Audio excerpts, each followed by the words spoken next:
在耶稣死后复活，并被带往神国后，基督教的发展便留给了他的信徒们继续发扬光大。而首先最重要的一位就是保罗。保罗早期还曾经迫害过基督教，认为耶稣是异端，但后来他却改信仰耶稣，并成为推广基督教最重要的几位传教士之一。大家好，我是克里夫。上一集我们讲完罗马帝国重组后，跟原先的罗马共和已经有了本质上的不同，而社会动荡与混乱的背景下，便让宗教的发展有了肥沃的土壤。而保罗虽然并不是耶稣的12位使徒，但在基督教的发展史上，可能却更为重要哦。因为保罗把基督教从犹太人的宗教转变成全人类的宗教。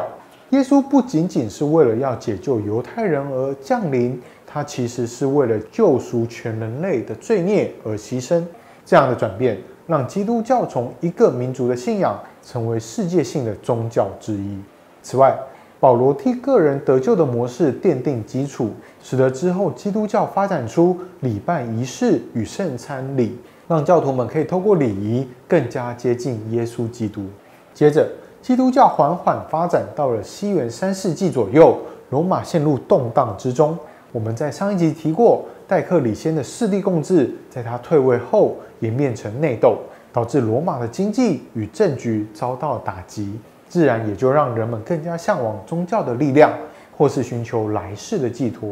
不过当时可不是只有基督教而已哦，还有密特拉教、埃及的神祇崇拜等等。那为什么最后是基督教脱颖而出，成为最有影响力的信仰呢？有几个原因。首先是新奇性，基督教作为一个从旧有的犹太教中创造而出来的新宗教，比起其他存在已久的古老宗教，显得更能适应新时代的变化。再来，其他宗教并没有排他性，这让民众这个也信，那个也信，好像多信仰一点就能得到更多的保护。但基督教不一样哦。基督教不允许信徒再信奉其他的宗教。此外，基督教中的灵魂得救观念，也让当时生活困苦的人们找到心灵上的慰藉。再加上它是属于底层阶级的宗教，从木匠、渔夫、农民等等各种职业的广大底层群众，以及让妇女也能参加祭祀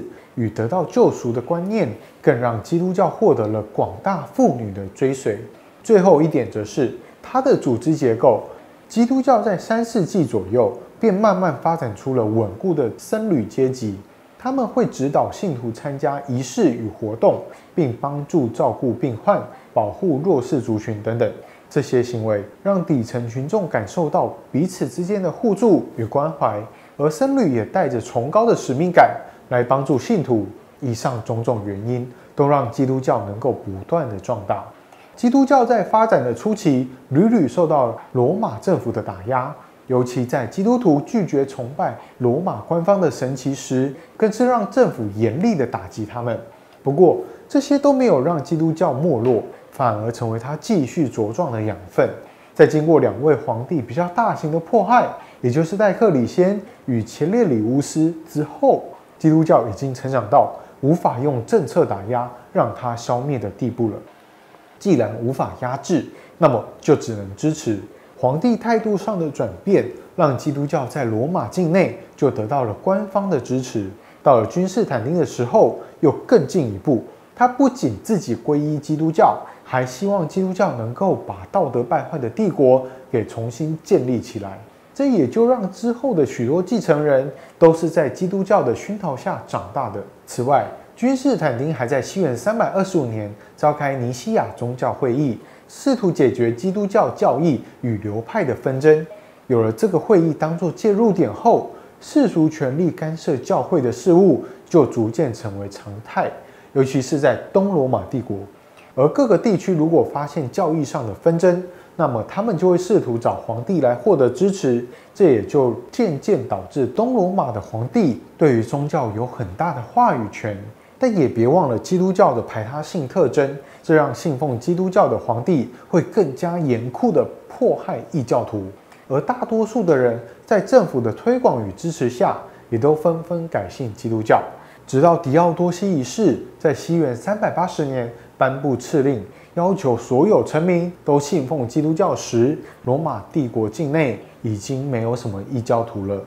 基督教在外部推广上取得了胜利，那么内部呢？基督教在针对教义的问题上，其实内部有不同的见解，但在初期被政府迫害时，大家不得不先暂停内部的纷争，一致对外。但等到基督教成为罗马帝国的国教后，这种教义见解不同的争论就很难遏制了。起初，最大的争论是针对三位一体的论点。受到希腊哲学影响的一派，比较重视理性与逻辑，因此他们不认为耶稣就是上帝，反而圣子应该是由圣父所创造出来的。不过另一派信徒则对逻辑推演不感兴趣，他们认为圣父、圣子与圣灵是相同的。而这两派经过漫长的争斗，最后由后者取得胜利。因此，三位一体的教条至今依然是主流的论点。除此之外，还有许多教育上的纷争，像是弥撒的仪式、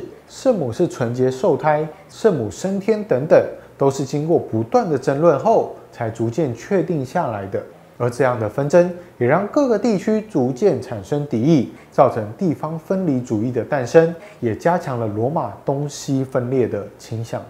甚至到最后，罗马皇帝受不了了，直接出手干涉基督教的纷争，就如同刚刚讲到的，君士坦丁召开了尼西亚宗教会议，试图解决基督教内部的问题。而这也使得后来东罗马帝国的皇帝在宗教上有更大的影响力，而反观西罗马的制度则比较松散，尤其在西元476年西罗马灭亡后，更是连皇帝都没有了。除了教义的纷争以外，基督教的内部也逐渐确立了阶级制度。原本基督教是由比较大型城市里的主教统领着周围地区的众多教士，不过在成为罗马的国教之后，信徒暴增，所以原本的组织架构已经难以管理庞大的信众，所以渐渐的，主教上面又有了督主教或者称为大主教的设立，他会负责管理整个行省内所有的教士。而到了4世纪左右，在大主教上面又多了一位宗主教。起初，各个地区的宗主教彼此竞争，试图成为所有主教的首领。尤其在罗马帝国分裂成东西两国之后，两地的教派与宗主教还不断争夺着统治权。不过，也因为这样明确的组织架构，在西罗马帝国灭亡之后，基督教便能够承担许多管理与维持秩序的责任。你可以想象，在国家被蛮族入侵，各地纷纷陷入了无政府的混乱之中，但在每座城市里都有一位受过教育与训练的主教，他们可能会保护老幼，扶持弱小，并有意识地集结信众，执行上面分派下来的任务。如此一来，基督教能在西方获得广大的影响力，也就不令人意外了。而这也是为什么后来罗马教宗能够在西方取得强大权威的原因之一。不过，关于西罗马帝国的灭亡，我们之后再聊。让我们先继续专注在基督教身上。既然教士能够在乱世之中发挥这么大的影响力，那么基督教是怎么培养教士的呢？原本基督教在受到罗马政府迫害的时候，他们会透过训教来获得通往天国的荣誉，但随着基督教成为罗马的国教之后，教士们便无法再训教了，所以他们就改由禁欲苦行来代替。没错，就是用各种方式来摧残自己。这种隐士苦修的修行方式，一开始是在东方流行，而随着君士坦丁皈依基督教后，更是迅速传播开来，甚至连埃及、叙利亚等地都纷纷流行起来。再加上到了西元4世纪之后，一部分的教士担任起维持社会秩序的责任，因此希望能够远离世俗诱惑的修士，就只好跑到沙漠啊、高山啊，或是丛林中过着苦行的生活。而这种自虐的修行，包括吃田里的草啊，把自己关在笼子里啊，长时间禁食，或是超出负荷的负重等等。但我想你们也都知道，这样极端的禁欲苦修，往往会让修道士们英年早逝，因此这种隐修模式便引来了改革。其中有一位隐修士叫做圣巴西尔，他原本也是自己独自过着隐修生活，后来觉得好像不太对，于是逐渐改变成比较温和的集体隐修生活，并取消了极端的自虐行为，改成有助于身心的劳逸结合，并把摧残自己的身体或长时间进食替代成长时间的冥想与甘愿贫困又卑微的生活。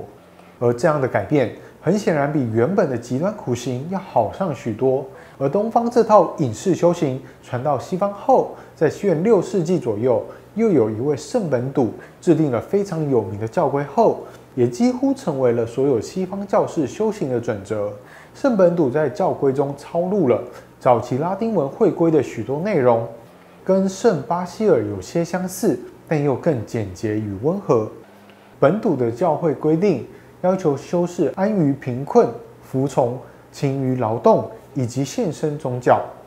不过他并不要求苦行哦，修士可以享有简单的食衣住行，偶尔也能喝点葡萄酒。但是修道院的院长具有绝对的权威，甚至可以鞭打违反教规的修士。当然啦，这是少有的情况，平常院长应该还是以受到众人爱戴为主，并把修道院打造成一个有宗教气息的家园。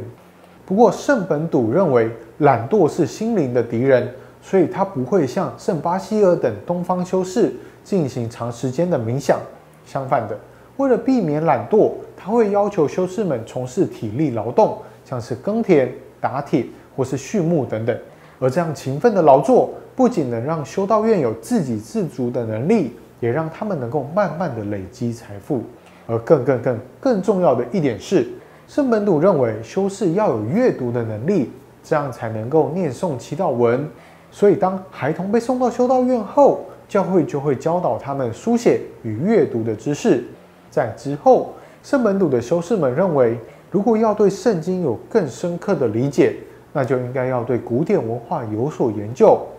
因此便展开了他们抄写古典作品的活动。此外，抄写手稿也算是一种劳动哦，这也就让许多拉丁文学与作品得以保存下来。在保存古典文化上，当时基督教的修士们可以说是贡献良多啊，但在对待妇女的行为上可就没有那么高尚了。虽然基督教认为妇女也可以得到救赎，上帝也将女性灵魂与男性灵魂同等看待，但是早期的基督教徒却没有男女平等的观念，并认为妇女应该从属于男性，就像骨肉从属于灵魂一样。加上刚刚我们提到的，在西元3到4世纪流行极端禁欲的苦行，那么肉欲或者说性欲当然也就受到禁止了。修道士们为了不近女色，往往会躲到鸟无人烟的偏远地方，而这种禁欲发展到最后，就是将贞洁与婚姻给加以规范。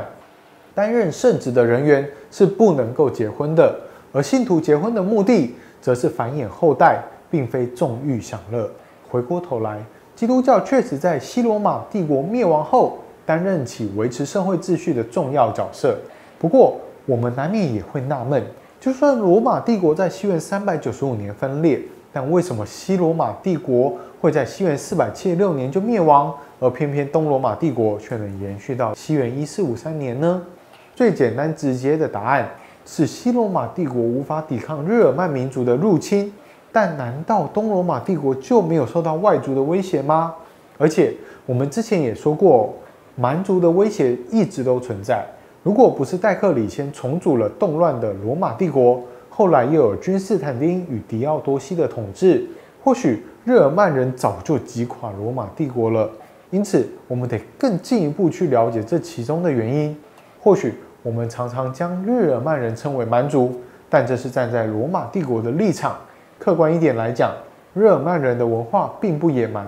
他们虽然没有居住在城市中，但往往也多半会从事定居农耕的生活，而且擅长锻造铁制器具。他们讲的语言是属于印欧语系，但与拉丁语、希腊语都有一点关联。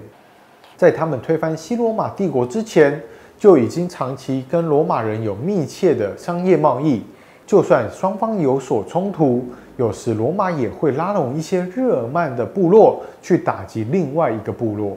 甚至有些部落还是罗马辅助军队的兵员。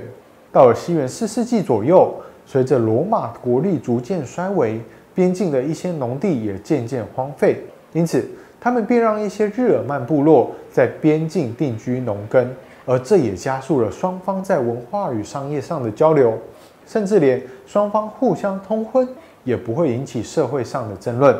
而当日耳曼民族再次跟罗马引爆冲突，并最终摧毁了西罗马帝国的导火线，其实也只是日耳曼民族想要再获得更多优质的农地而已。不过，这些又是另一个故事了。并被带往神国后，基督教的发展便留给了他的信徒们继续发扬光大。而首先最重要的第一位就是保罗。保罗早期还曾经迫害过基督教，认为耶稣是。